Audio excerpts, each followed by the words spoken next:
Bonjour et bienvenue sur le plateau de KTO pour cette nouvelle édition de Face aux chrétiens avec la Croix, Radio Notre-Dame et RCF. Aujourd'hui, notre invité est Florent Boudier, député La République En Marche. Bonjour Florent Boudier. Bonjour. Vous avez 45 ans, vous êtes élu depuis 2017 député LREM en Gironde. Mais contrairement à nombre de vos confrères, vous n'avez pas découvert l'Assemblée nationale ni la vie politique avec la vague En Marche.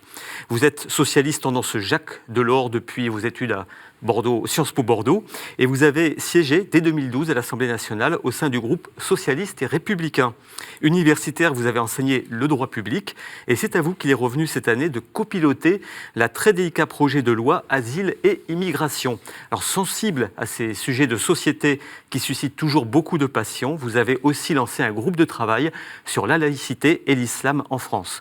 Vous présenterez en janvier les réflexions de ce groupe de travail, alors que les arbitrages du président Emmanuel Macron sont guettés avec beaucoup d'attention. Vous serez successivement interrogé dans cette édition de Face aux chrétiens par Alain Baron de Radio Notre-Dame, Bonjour. par Romain Mazenot de RCF et Anne-Bénédicte Hoffner pour la Croix. Je le dis, vous êtes député de Gironde. Pouvez-vous nous dire en quelques mots quelle est la physionomie de votre circonscription où je crois il y a à la fois de l'urbain, du périurbain et du rural? C'est une circonscription qui se situe à une trentaine de kilomètres de Bordeaux, de la métropole bordelaise, et qui est vraiment dans cette catégorie de territoires périphériques qui ont pu susciter une très forte mobilisation, en particulier des Gilets jaunes. C'est-à-dire on est à la fois loin de la métropole dynamique, mais on vit à distance parce que le foncier est moins cher, parce qu'une location, une maison, c'est moins cher, et on travaille dans la métropole. Et donc on fait du pendulaire tous les jours, avec le prix de l'essence, voilà. Et puis un certain nombre de territoires qui sentent un sentiment très puissant de relégation, de déclassement, puisque mon territoire fait partie de ce qu'on appelle en Gironde le couloir de la pauvreté, et qui rejoint en fait la partie connue du Médoc, jusqu'à ma circonscription, où l'on a des communes avec un taux de pauvreté de 30 à 35%, un nombre de bénéficiaires du RSA jusqu'à 50%, un taux de chômage très important, dans des localités qui sont des petits bourgs de 2000 à 2500 habitants. Donc on est vraiment dans le sujet d'actualité. Et au cœur du sujet donc, de la crise des Gilets jaunes, dont il sera question dans cette première partie de Face aux chrétiens, avec Alain Baron qui vous interroge. Oui, une question qu'on ne pose pas souvent, mais j'ai envie de vous poser en ce moment, c'est est-ce que vous allez bien? Parce qu'être député En Marche en ce moment, ça ne doit pas être facile. Bon, la situation politique n'est pas simple. Mais au fond, l'état du pays n'est pas simple et depuis longtemps. Et la question n'est pas de savoir si personnellement chacun des députés va bien ou moins bien, c'est plutôt de savoir comment on fait face à une situation de crise politique, de crise sociale très claire. Il faut l'affirmer, le reconnaître. Comment on va, dans les mois, dans les semaines à venir, apporter une solution. Donc, au fond, les états d'âme, les questions psychologiques personnelles sont extrêmement secondaires. Au-delà de votre cas personnel, il y a quand même le collectif aussi. On dit qu'il y a beaucoup de vos confrères, hommes ou femmes, qui se sentent mal en ce moment, certains ont été agressés verbalement, voire il y a eu des pressions. Vous sentez ça, vous aussi, dans votre groupe? Alors là, c'est une question importante que vous posez. C'est-à-dire, le fait qu'il y ait une défiance d'un très grand nombre de nos concitoyens à l'égard de la politique en général et de la représentation nationale, en particulier des députés et des parlementaires, a abouti à un très grand nombre de violences verbales, physiques. Cela a été relayé par les médias en particulier. Et donc il y a parfois des députés qui craignent pour leur sécurité physique, parfois pour leurs proches. Bon. Et ça, c'est évidemment une situation de violence inacceptable. Et le groupe La République En Marche, oui, forcément, est dans une situation parfois d'inquiétude, parfois de doute aussi, et c'est bien normal parce que le paradoxe de la situation que nous connaissons, c'est que nous avons fait appel, nous avons recruté beaucoup de candidats issus de la société civile, et d'ailleurs comme jamais sous la Ve République, jamais.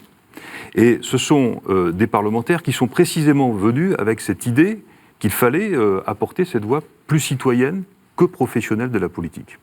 Et donc, ils sont en train de vivre frontalement un reproche qui, pourtant, est ce qui a forgé leur propre engagement politique. Donc, il y a effectivement un certain nombre de parlementaires dont je peux comprendre qu'ils soient aujourd'hui perturbés par la situation, mais c'est bien normal. Et là encore, il faut analyser tout cela avec la tête très froide, avec beaucoup de sang-froid, et tenter d'y apporter des réponses à la fois rapides et fortes. Vous êtes vous-même dans une circonscription, on l'a dit, avec beaucoup de mixité sociale, avec tous ces problèmes qu'on a évoqués, le périurbain. Vous l'aviez senti monter, cette colère, ou en tout cas ce mécontentement? Mais au fond, on est le résultat, député de La République En Marche, de cette colère. 2017, c'est une séquence de dégagisme, avec des situations conjoncturelles, l'affaire Fillon, d'autres questions encore. Un président de la République qui ne peut pas se représenter devant les Français. Nous sommes le fruit de la colère citoyenne. Bon. Et nous sommes aussi le fruit de la circonstance d'un second tour de l'élection présidentielle face à l'extrême droite. Et pour beaucoup de Français, il faut le reconnaître, un choix par défaut. C'est-à-dire, on choisit Emmanuel Macron parce que c'est le Front National qui est en face. Donc nous sommes le fruit de la colère.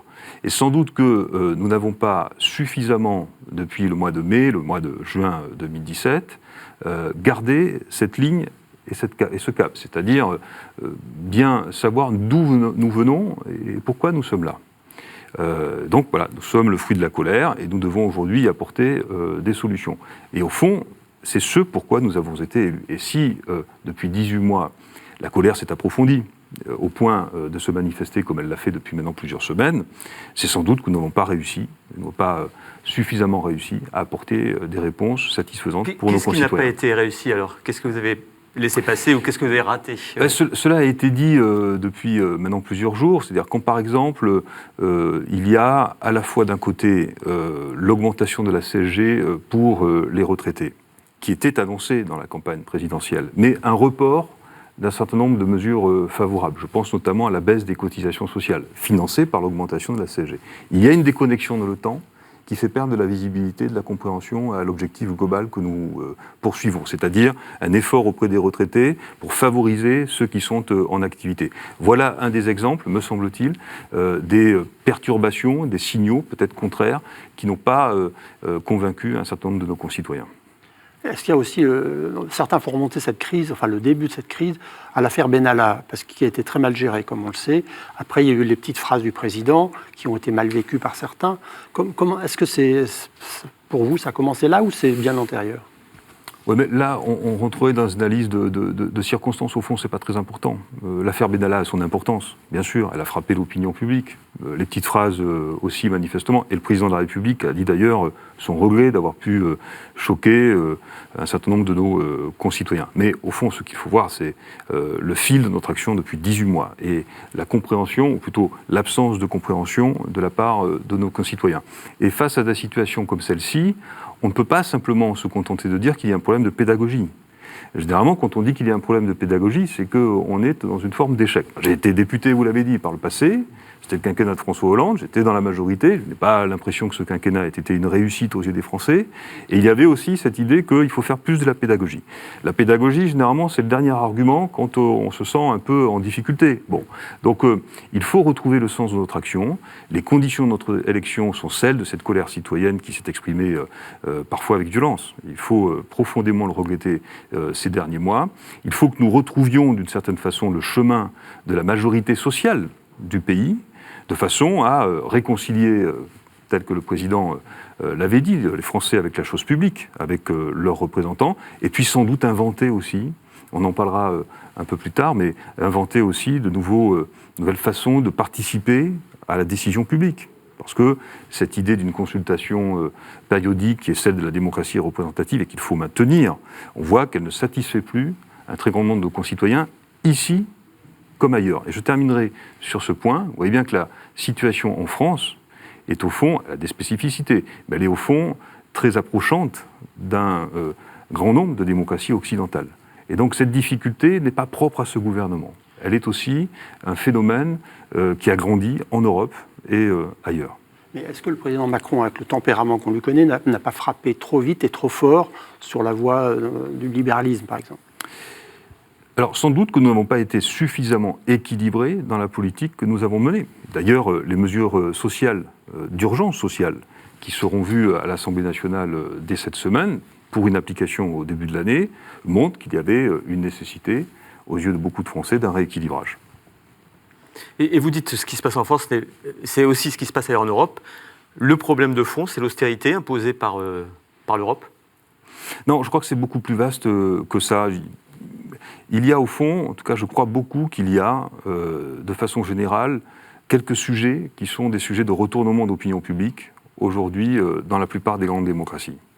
Il y a la question identitaire, avec toutes celles et ceux qui mettent au cœur de leurs préoccupations l'identité culturelle, voire parfois qui la confrontent à la question migratoire.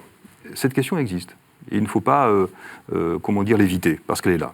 Il y a la question environnementale, qui est très puissante, très forte, qui monte dans une grande partie des opinions publiques, avec des réponses qui paraissent insatisfaisantes. Voyons ce qui s'est passé avec la COP24. Et il y a là beaucoup de citoyens mobilisés parce que cette question environnementale est une question qui frappe beaucoup d'esprits. Et puis, il y a la question démocratique de façon générale. Nos démocraties sont affaiblies parce qu'elles sont parfois à bout de souffle. Et elles sont parfois à bout de souffle parce que nous sommes dans un contexte où les polarités de décision sont multiples, sont difficilement compréhensibles pour nos concitoyens, parfois même pour les députés, bien sûr, et pour la classe politique, et qu'il y a ce sentiment, année après année, scrutins électoraux après scrutins électoraux, d'une forme d'impuissance publique sur un certain nombre de ces grandes questions que j'évoquais il y a quelques instants. Et donc il y a des spécificités sociales, bien sûr, il y a des spécificités culturelles, institutionnelles à la France, mais en réalité, ces retournements d'opinion publique, que l'on a pu constater en Italie, que l'on peut regarder aussi du côté de la Grande-Bretagne, bien sûr les États-Unis et toutes ces démocraties illibérales qui versent progressivement dans une forme d'autoritarisme, montrent que le sujet est global. Et qu'au fond, c'est la question des institutions démocratiques qui est posée dans un contexte mondialisé où, en effet, le libéralisme a fait beaucoup de ravages. Alors, le président a annoncé dans l'urgence des mesures sur le pouvoir d'achat qui ne sont pas dérisoires, puisque ça va coûter quand même entre 10 et 12 milliards d'euros, d'après les chiffrages. Certains disent que ce n'est pas assez, il y a toujours des jusqu'au-boutistes, mais comment expliquer maintenant, au moment où la mise en œuvre, il y a des couacs à l'Assemblée, comme on a vu il y a 2 jours, on annule des mesures, on les rétablit 3 heures après. Comment vous expliquez ça quand même ? Bon, il n'est pas tout à fait anormal, me semble-t-il, que dans les circonstances qui sont celles des dernières semaines, il y ait parfois une forme de déstabilisation et qu'il faille trouver son chemin parfois dans la difficulté. C'est normal. Aucune des mesures que vous indiquez n'aurait été prise dans ce calendrier, avec cette accélération et cette ampleur, s'il n'y avait pas eu la crise des Gilets jaunes. Certaines étaient prévues. Je pense à la défiscalisation, pas la défiscalisation, à la désocialisation, des heures supplémentaires qui devaient intervenir au mois de septembre, qui est anticipée au mois de janvier. Mais oui, il faut reconnaître la réalité, c'est-à-dire nous avons été bouleversés par la question des Gilets jaunes, évidemment. Et donc, il peut arriver que dans ces circonstances, on ait parfois une nécessité de trouver une façon de décider qui n'est pas toujours, celle que nous connaissons en situation plus stable. Voilà. Vous avez évoqué tout à l'heure la COP24. Oui. Comment arriver à tenir nos engagements si on revient sur la taxe carbone, hein ? Quelle alternative donc à renchérir le prix du carbone ? D'abord, la taxe carbone, je veux quand même redire ici que j'ai vécu la période où le gouvernement précédent, la majorité précédente, était très velléitaire pour l'appliquer, puisque son principe a été adopté en 2014, commencé à être en application à partir de 2015, et tout ça est la conséquence d'ailleurs de la suppression de l'écotaxe. Premier échec sur la voie de la transition énergétique et des alternatives à la route. Bon. Et donc nous perdons à l'époque 1,2 milliard d'euros de financement pour les transports alternatifs à la route du fait de la suppression de l'écotaxe. Et il faut dans l'urgence, c'est le rapport de mon ex-collègue Philippe Duron sur les transports du XXIe siècle, il faut dans l'urgence trouver 1,2 milliard d'euros, sans quoi on ne finance rien, pas même par exemple le TGV entre Tours et Bordeaux. Bon. Et donc on invente quelques centimes supplémentaires, 2 me semble-t-il à l'époque, notamment sur le diesel. Et donc quand on est dans une démocratie, quand il y a des sujets aussi consensuels que ceux de la transition énergétique, il faut que l'on soit dans l'opposition de la majorité tenir quand même la même ligne et la même cohérence.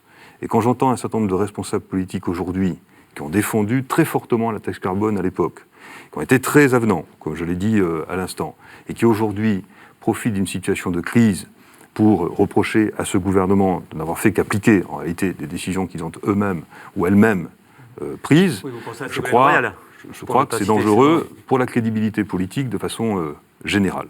Maintenant, sur la question de la transition énergétique, il y aura des décisions qui seront prises au mois de janvier, cela a été annoncé hier, sur la question du nucléaire. Sur la question des alternatives à la route, notre objectif, c'est l'investissement massif sur les alternatives à la route. Et on rejoint là la difficulté rencontrée par les Gilets jaunes et ces territoires périphériques. Quand vous avez la taxe carbone à payer, mais que vous n'avez, cela a été souligné à plusieurs reprises, aucune alternative à la route, à la voiture quotidienne, vous êtes piégé. Et donc le rôle de la puissance publique, ça doit être d'un côté d'accompagner les changements de comportement, et il peut y avoir de la fiscalité comportementale, pourquoi pas. Mais dans ces conditions, il faut qu'il y ait en parallèle tous les outils qui permettent à chaque citoyen concerné de ne pas être piégé par des situations dans lesquelles ils ont été encouragés. Encouragés à utiliser le diesel, encouragés à quitter le centre des grandes agglomérations ou des métropoles pour vivre en périphérie. Merci Florent Boudié. Nous marquons une première pause dans cette édition de Face aux chrétiens et nous nous retrouvons dans un court instant. Florent Boudié sera interrogé par Romain Masneau de RCF. À tout de suite.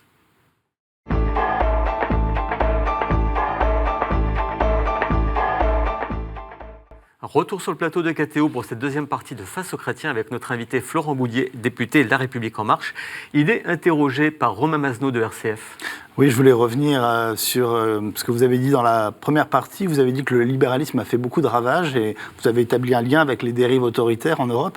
Est-ce que vous iriez jusqu'à dire que c'est le néolibéralisme qui fait le lit du populisme et que, par exemple, Emmanuel Macron doit rompre avec cette doctrine ? Mais la réalité, c'est qu'on voit bien qu'en France, beaucoup d'autres pays, il y a de profondes inégalités sociales qui se sont accélérées.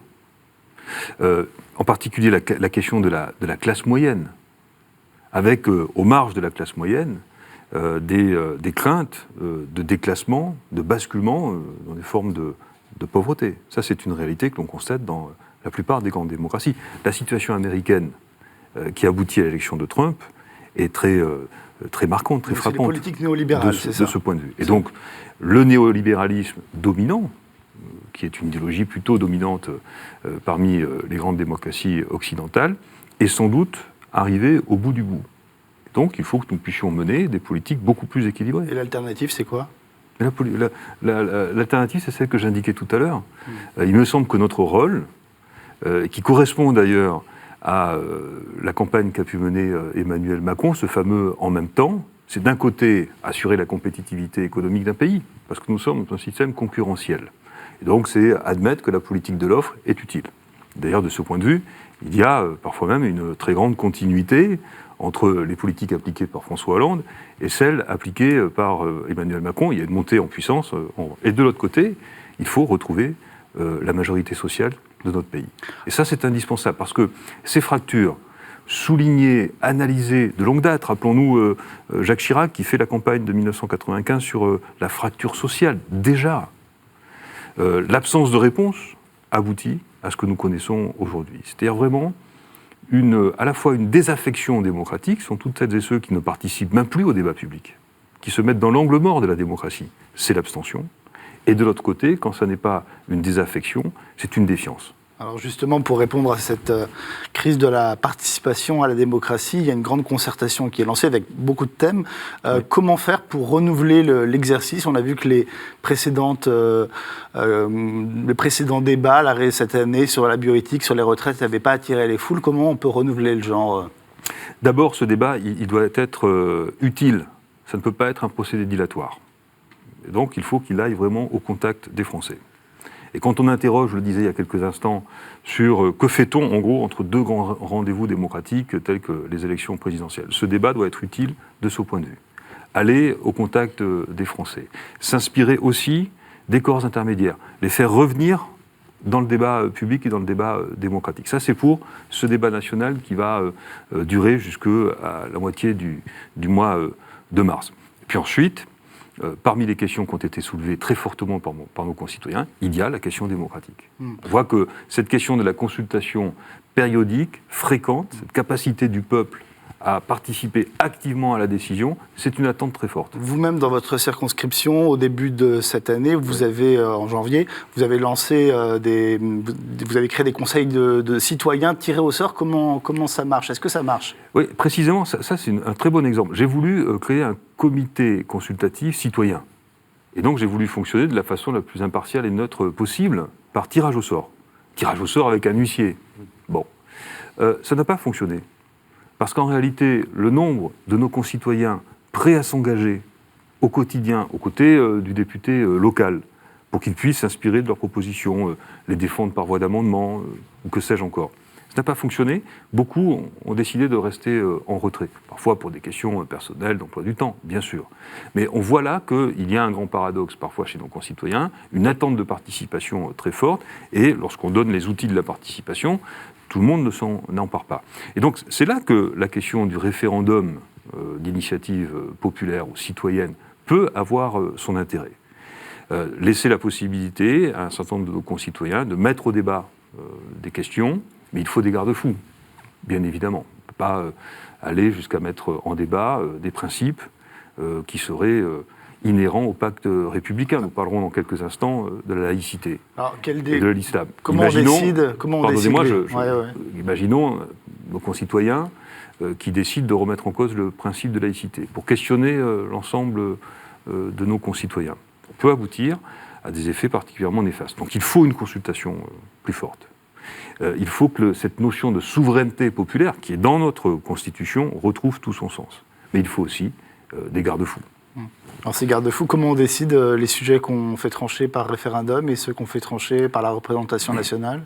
En fait, si on regarde le modèle suisse, beaucoup évoqué, y compris par un certain nombre de gilets jaunes depuis maintenant quelques semaines, il y a des garde-fous. Tout ne peut pas être mis au débat. Il y a eu des référendums sur les minarets des mosquées, par exemple, quand même. Donc, oui, localement, il y a pu y avoir effectivement des consultations sur ce genre de sujet. Mais il y a des garde-fous. On peut imaginer des seuils de population beaucoup plus souples que ceux qui existent aujourd'hui. On peut imaginer des sas intermédiaires sur les échelles locales. En tout cas, moi, je pense que sur ce sujet, il faut qu'on soit ouvert au débat. J'ai cru comprendre que le Premier ministre l'était. Et puis, il faut bien comprendre que dans certains cas, le rôle du système représentatif, c'est aussi parfois d'atténuer des formes de volonté qui peuvent être excessives.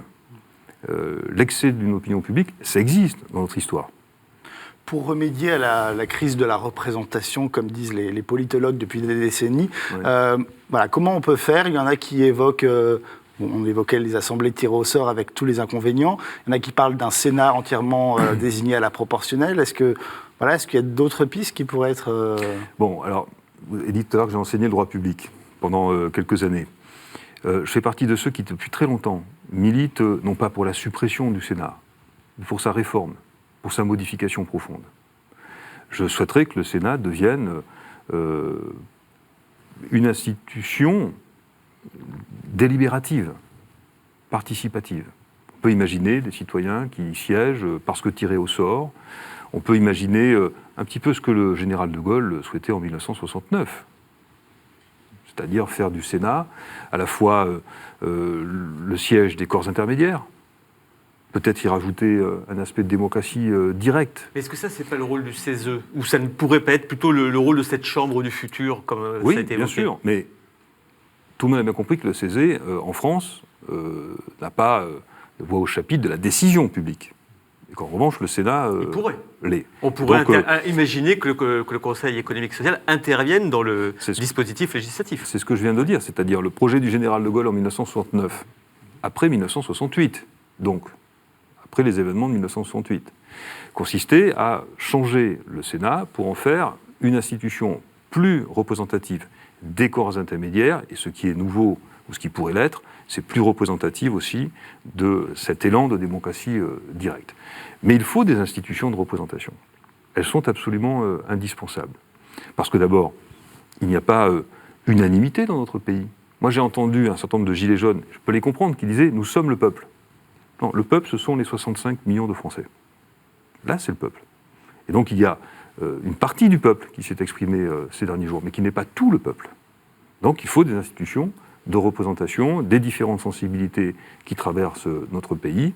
Et je suis, à titre personnel, favorable à la fois à ce qu'un référendum, des référendums d'initiative populaire puissent naître à la condition de garde-fous, et ce que nous puissions mettre en place une forme d'assemblée plus délibérative, pourquoi pas composée d'un certain nombre de concitoyens tirés au sort, ou d'autres modalités de désignation. Je ne vais pas tracer ici à l'instant ce qui serait une réforme constitutionnelle majeure, mais il me semble que le débat national qui s'amorce doit permettre de mettre sur la table de nos discussions ce type de sujet. Donc si je vous comprends bien, là il va falloir changer vraiment de braquet, d'échelle dans la réforme des institutions qui est prévue. Ce ne sera pas seulement la dose proportionnelle. Moi j'invite à ce qu'on regarde cette possibilité de très près, parce qu'elle correspond à une attente très forte, et parce que la question de l'essoufflement de nos institutions démocratiques est ancienne. Et nous avons la chance, certes, d'avoir des institutions fortes, très fortes, mais qui sont aujourd'hui, on le voit bien, fragilisées et très contestées. Et donc, sans doute, faut-il les réformer, les régénérer. Il a beaucoup été reproché au chef de l'État d'avoir recentralisé l'État. Et les élus locaux, les maires, les petits maires notamment, se plaignent de ne pas avoir été assez écoutés. Est-ce qu'effectivement, il faut rééquilibrer l'écoute, le dialogue dans ce sens? Là, je trouve quand même que ce discours, que j'entends très souvent, n'est pas né le 7 mai 2017 à 20h. Le sentiment d'un certain nombre d'élus locaux, de maires, de communes modestes en taille, en population, de villes moyennes, ce sentiment d'abandon, de relégation, est quand même très ancien. Et c'est plutôt l'absence de réponse au fur et à mesure des années qui viennent, alors que les réformes se sont empilées, la réforme de la loi NOTRe, mais avant c'était la réforme Sarkozy territoriale de 2010, et avant c'était la réforme Raffarin, donne le sentiment que beaucoup de réformes, beaucoup de changements dans les modalités de fonctionnement, on parle beaucoup d'efficacité, de mutualisation, et puis derrière, il y a des territoires qui souffrent, et des élus qui souffrent avec leur territoire.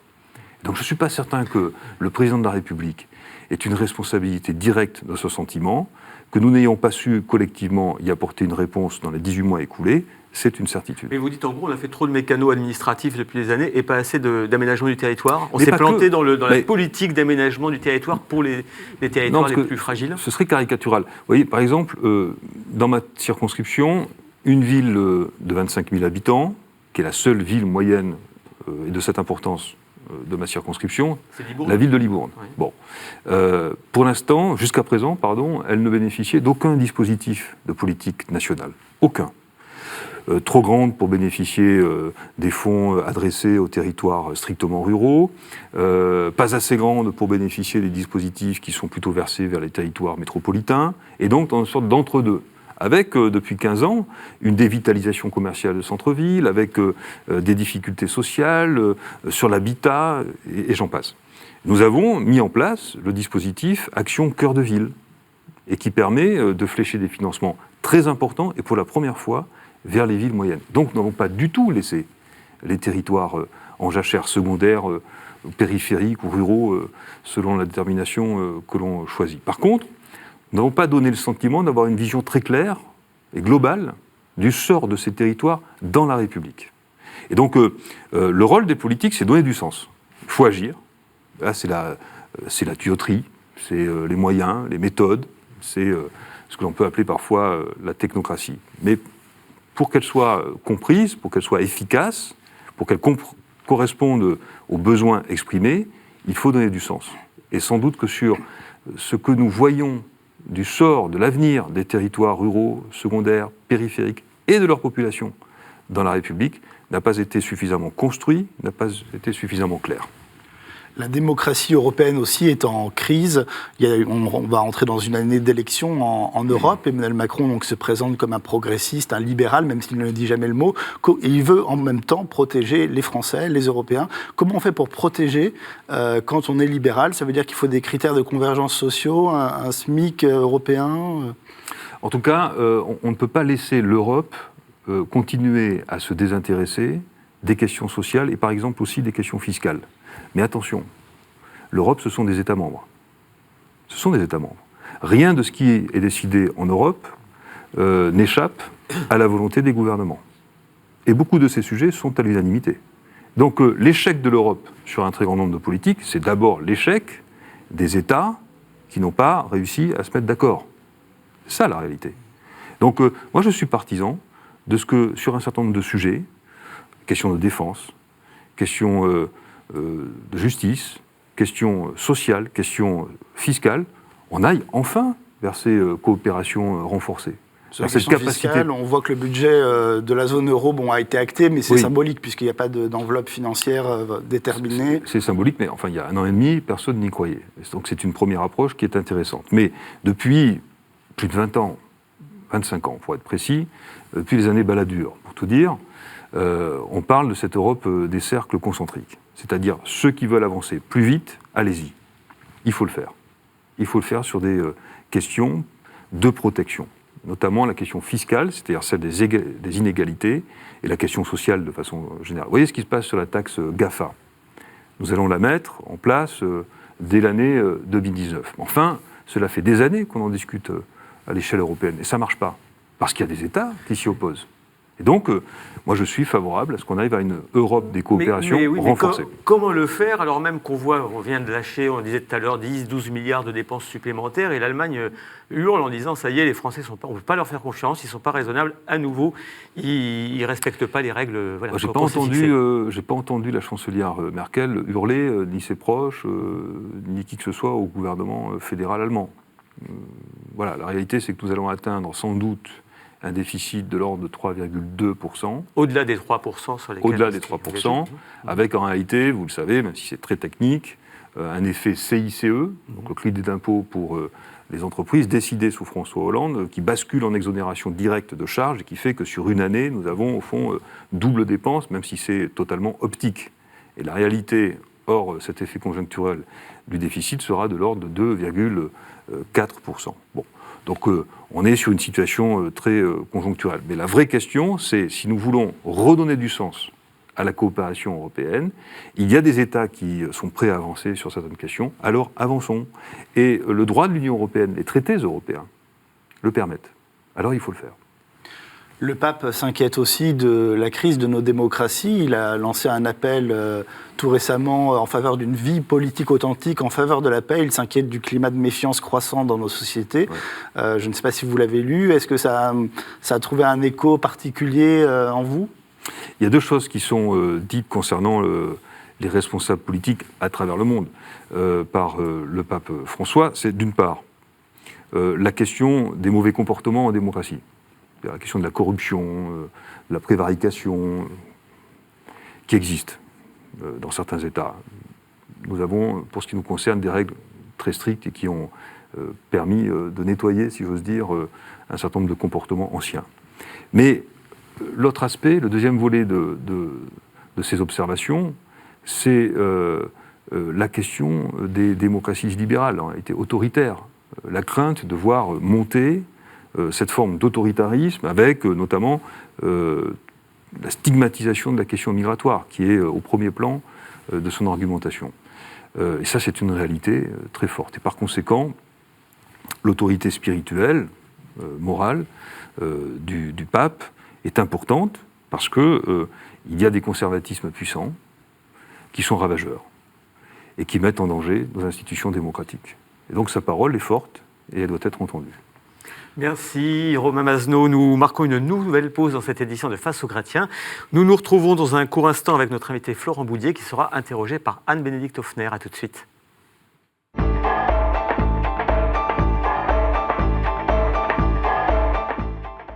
Retour sur le plateau de KTO pour la dernière partie de Face aux Chrétiens avec notre invité Florent Boudier, député de La République En Marche. Il est interrogé par Anne-Bénédicte Hoffner de la Croix. Bonjour. Bonjour Florent Boudier. On attend les propositions d'Emmanuel Macron à propos de l'islam de France depuis au moins 1 an ou 1 an et demi. Normalement, on nous les annonçait pour début janvier ou en tout cas le début de l'année 2019. Et en fait, est-ce qu'on ne va pas attendre encore ? Ça, moi je ne peux pas vous répondre sur le moment, le calendrier qui sera celui du président de la République. Mais vous avez raison, c'est un sujet dont on parle depuis la campagne présidentielle. Et notamment sur une réforme nécessaire de l'organisation du culte musulman en France, mais avec les principes qui sont les nôtres, notamment la laïcité, qui fait que l'État ne peut pas prendre la main, et fort heureusement, sur l'organisation de quelque culte que ce soit. Alors, qu'est-ce que vous entendez par islam de France? Parce qu'il y a toujours un peu cette difficulté à expliquer, à passer d'un mot ou d'une réalité qui a l'air plutôt conceptuelle, et puis ensuite on en arrive très vite à des mesures financières, une redevance sur le halal, etc. Comment est-ce que vous expliqueriez, vous, ce terme, cette expression d'islam de France? Et moi, je ne veux justement pas rentrer dans ce débat sémantique. Islam de France, islam en France, au singulier, au pluriel, au fond, ce n'est pas le sujet. Il y a des compatriotes musulmans qui sont aujourd'hui en France et qui resteront en France. Ils sont français. Ce sont nos concitoyens. Bon. Et il y a en même temps de grandes difficultés d'organisation du culte musulman en France. C'est-à-dire dire que le CFCM, le Conseil français du culte musulman, n'a pas abouti à des résultats extravagants sur un certain nombre de sujets confessionnels, cultuels, qui ne regardent par conséquent que les musulmans eux-mêmes. Je ne pense pas que ce soit exagérer la réalité. Et donc, toute la question, c'est comment on accompagne nos compatriotes musulmans pour mieux s'organiser, pour peut-être mieux s'organiser, y compris sur le plan des financements, pour mieux former les cadres du culte musulman, avec cette spécificité qui est que le sunnisme, majoritaire, dominant parmi les musulmans en France, n'a pas de clergé, n'a pas de hiérarchie, et que par conséquent, il y a une dissémination, des obédiences multiples, y compris des relations anciennes avec un certain nombre de pays d'origine, en particulier l'Algérie, le Maroc, mais aussi la Turquie, par exemple. Comment vous les menez accompagnons vous dirigez un groupe de travail à l'Assemblée sur cette question-là. C'est vous qui l'avez voulu, c'est vous qui l'avez lancé. Oui. Je ne vous demande pas quels sont vos arbitrages finaux, mais quelles sont vos pistes de travail? Quelle est, à votre avis, la bonne solution pour aider à se structurer, à s'organiser cet islam de France? D'abord, j'ai souhaité qu'il y ait un groupe de travail parce que les députés, ceux de la majorité comme les autres, sont traversés d'opinions parfois contradictoires sur ces questions. Et puis, autant le dire, nous sommes ici à KTO, autant le dire, il y a beaucoup d'ignorance sur les phénomènes religieux, sur la religiosité en général. Et il y a aussi une polarisation d'une grande partie de l'opinion publique sur ces questions. Vous, c'est une question qui vous intéresse de longue date et que vous travaillez depuis longtemps?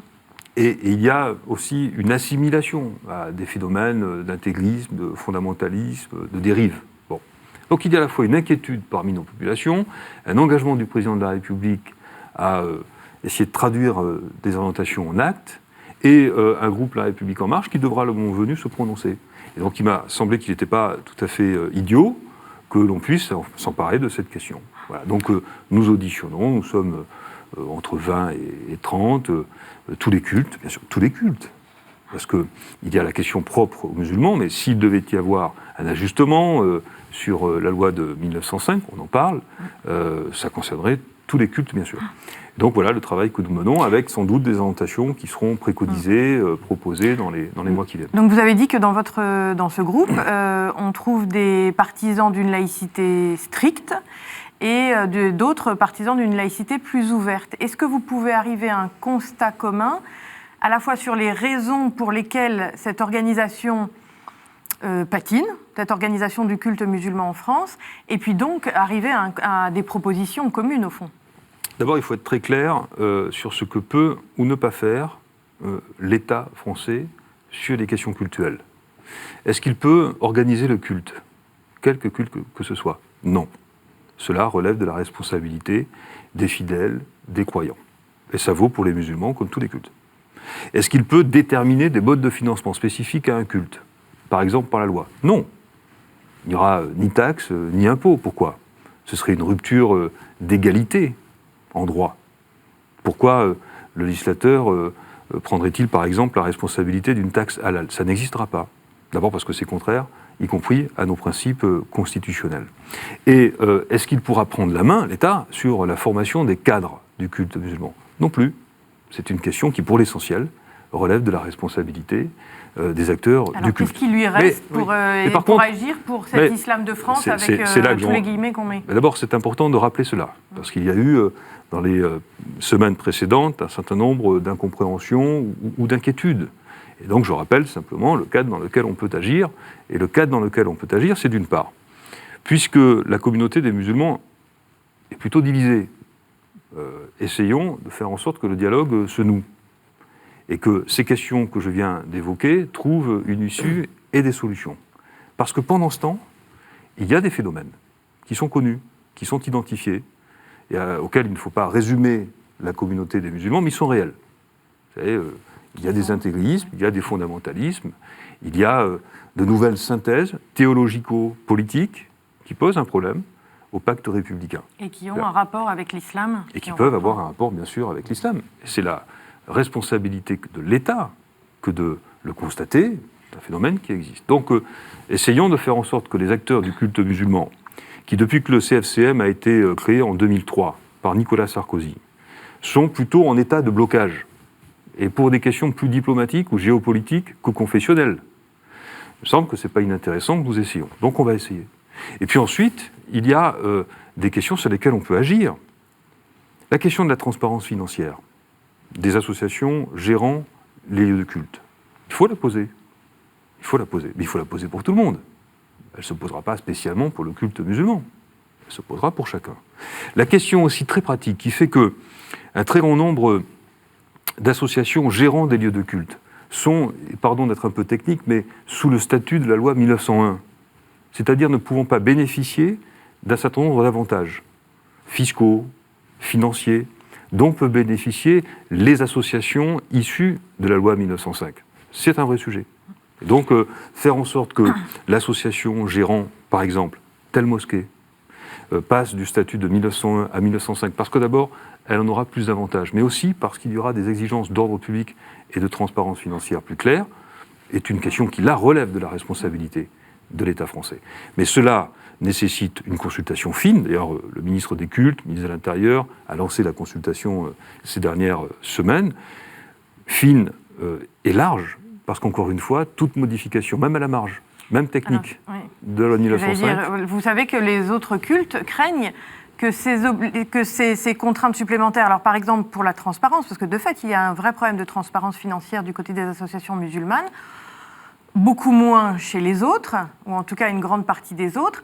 Est-ce qu'il est normal que ce souci de l'État d'aider le culte musulman à s'organiser, y compris à gagner en transparence, et même à adopter un discours plus républicain, ait des conséquences, emporte des conséquences et des contraintes pour les autres cultes qui, eux, se sont coulés dans la loi de 1905, non sans difficulté, mais qui se sont coulés dans cette loi?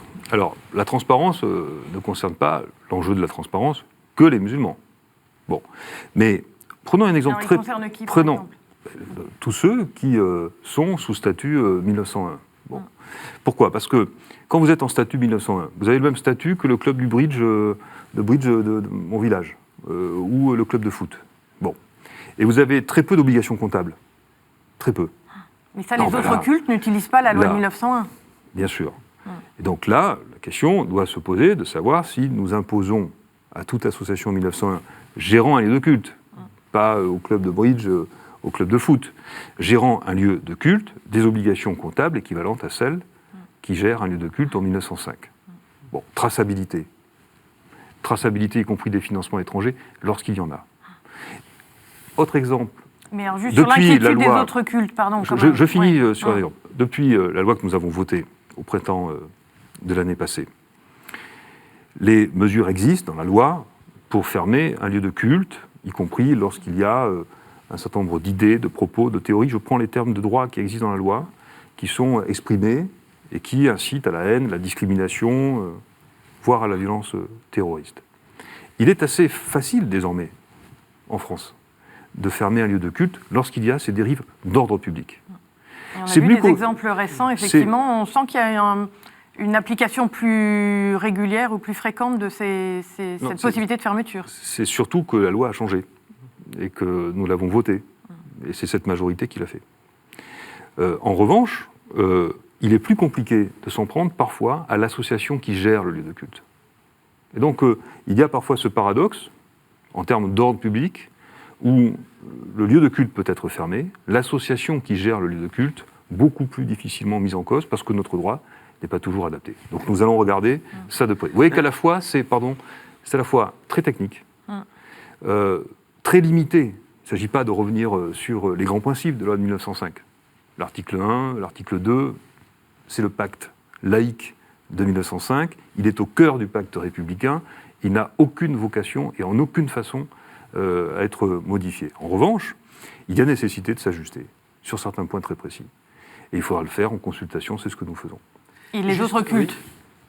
Mais dans l'exemple que je vous ai donné, en quoi il y a une modification des lignes? Pour les autres cultes, aucune. Alors, il pourrait y avoir le seuil de déclenchement du commissariat aux comptes et voilà, des obligations de transparence renforcées. Du commissaire aux comptes. Oui. Et en quoi cela viendra gêner toute association dont vous dites qu'elle gère très correctement son budget, son financement? En quoi? C'est un coût d'avoir recours à un commissaire aux comptes. Bah excusez-moi. C'est ce que le président de la Fédération protestante de France, je vous renvoie la question. François Claveroli, qui dit « Nous, on joue à fond le jeu de la loi de 1905 et on va se retrouver avec des obligations supplémentaires. » Je vous renvoie la question. Et donc, ça veut dire quoi derrière? Que si on modifie la loi, c'est uniquement pour les associations gérant un culte musulman? Uniquement? Alors, je vais vous dire ça s'appelle de la discrimination. Et donc, ça n'est pas possible. Une dernière question, cette question de l'islam, et puis on terminera par l'immigration. Mais juste, vous avez évoqué tout à l'heure la formation des imams. Vous dites, là, l'État n'a absolument aucune marge de manœuvre. C'est aux musulmans de s'organiser? Alors, soyons clairs, l'État ne peut pas être chargé de la formation confessionnelle ou confessante. Est-ce que ça veut dire qu'elle ne peut rien faire? Est-ce qu'il y a des pistes? Je n'ai pas dit ça. J'ai dit simplement, attention, la formation des ministres du culte, hors les aumôniers, qui sont une catégorie dérogatoire de la 1905, l'État n'a pas à être chargé de la formation théologique des ministres du culte, quel qu'il soit. Et d'ailleurs, si l'État devait avoir la volonté un jour de se charger de la formation des ministres du culte, je pense que vous me poseriez des questions sur les intentions réelles d'un gouvernement qui prendrait cette décision ou qui s'apprêterait à le faire. Donc, il n'est pas question de ça. Par contre, il y a en France, vous savez, des initiatives qui ont été prises ces dernières années, avec notamment la création de ces diplômes d'université. Enseignement à la fois sur le contexte civique, le contexte laïque, le contexte institutionnel, culturel, qui est le nôtre, qui est une forme, autant le dire, d'acculturation d'un certain nombre de ministres du culte. La question aussi de l'apprentissage de la langue française. Tout ceci sont des questions dont l'État doit, au contraire, là, se préoccuper. Donc, il y aura probablement des pistes de réflexion, des propositions qui seront faites. Il y a aussi ce vieux sujet, ancien en tout cas, la création ou pas d'une faculté de théologie. Vous travaillez vous la reprenez en tout cas dans ce groupe de travail? Je souhaite que cette question soit abordée parce qu'il y a plusieurs sujets. Il y a l'éducation aux faits religieux. Ancien sujet aussi. Le rapport Debré, c'est 2002. Bon. Donc il y a de l'enseignement de faits religieux dans les écoles publiques, premier, second degré en France. Est-ce qu'il faut aller plus loin? Je crois que oui, mais je ne parle qu'en mon nom. Il y a ensuite la formation civique, citoyenne, langue aussi française, des cadres existants du culte. Là, monter en puissance des diplômes d'université, peut-être des partenariats entre des institutions de formation privées existants et l'université publique française. Et ça, notre droit le permet. Et puis ensuite, il y a une crise d'identité de l'islam. Elle n'est pas française, elle est mondiale. Elle est même parfois très dépendante d'enjeux géopolitiques internationaux. Et cette question d'un islam, je n'aime pas trop l'expression, mais je la reprends parce qu'elle est signifiante, un islam des Lumières, du savoir critique, de la confrontation des interprétations, de sortir d'interprétations qui sont parfois littéralistes ou rigoristes, c'est un vrai enjeu. Et est-ce que la France peut contribuer à ce débat d'idées autour de l'islam? Moi, je crois que oui. Et donc, Bernard Stasi, dans son rapport en 2003, préconisait par exemple la création d'une école nationale, on reprend les termes du rapport, d'une école nationale d'études religieuses musulmanes. Le terme était islamique. À l'époque, il était beaucoup moins connoté. Cette solution est intéressante. Il y a cette réflexion ancienne sur la création d'une faculté de théologie à Strasbourg ou à Metz, peu importe. Mais là, nous avons des contraintes constitutionnelles très fortes. Mais je crois qu'il faut essayer de répondre à ces trois enjeux. À la fois la formation à la citoyenneté et le fait religieux, la connaissance critique des faits religieux, historiques, sociologiques, pas confessantes, pas confessionnelles, encore moins à l'école publique, laïque française. La question de la formation des cadres existants, et il y a un besoin considérable. Et puis la question du débat dans l'islam.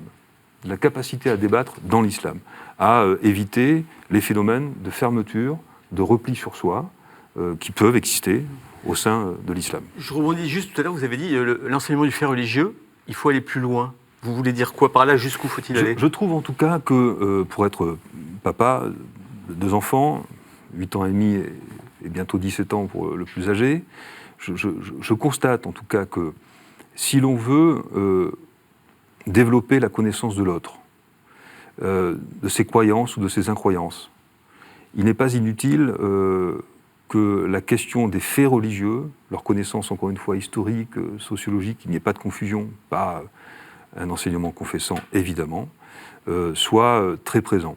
Est-ce qu'il l'est suffisamment aujourd'hui? Je ne crois pas.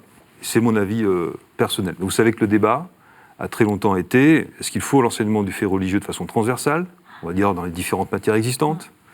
Alors en histoire, on va faire de l'histoire des faits religieux. C'est la situation actuelle, effectivement. C'est la situation actuelle. Et la question d'une matière à part. Le rapport Stasi 2003 écartait le fait d'en faire une matière à part. On sait aussi pour quelles raisons au sein de la communauté éducative, je comprends très bien. Mais je crois que quand on voit le degré d'ignorance et de compréhension interreligieuse pour celles et ceux dont les parents sont croyants, ou des enfants qui le seraient eux-mêmes, nécessite sans doute, quand on voit les phénomènes de radicalisation, les phénomènes fondamentalistes, nécessiterait sans doute, me semble-t-il en tout cas, un effort supplémentaire. Mais là, je souligne bien que je donne là mon avis tout à fait personnel. Eh bien, merci beaucoup à notre invité Florent Boudier pour cette dernière émission de Face aux chrétiens avant Noël. Et notre invité la semaine prochaine sera Guy Orange, avec qui nous parlerons droits de l'homme. Vous pouvez évidemment nous retrouver cette émission d'ici là sur les sites internet de KTO, de la Croix, de RCF et de Radio Notre-Dame. Merci à tous et bonne semaine.